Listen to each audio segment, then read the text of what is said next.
Ankh symbolism and technology. Here's my problem with the Ankh, or no, my problem with people is that everyone is like, oh, it's a symbol for life. And that's where it just stops. It just irks me, because why would they go through such extraordinary lengths for this symbol? They're holding it. It's a device. It's technology. They describe it as being made of quartz, and they describe it as having gold. So it's basically the same elements that we put in our phones, and they're holding it.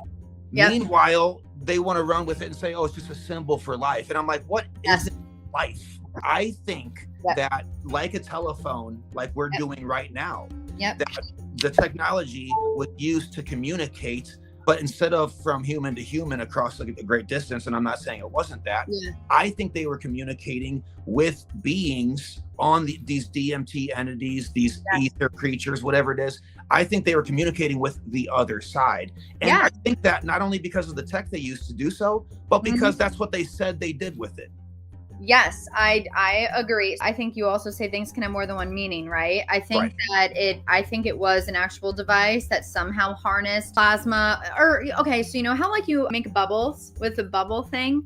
I think maybe somehow it made some tear in reality where they kind of like created a portal to communicate. That's my maybe a guess.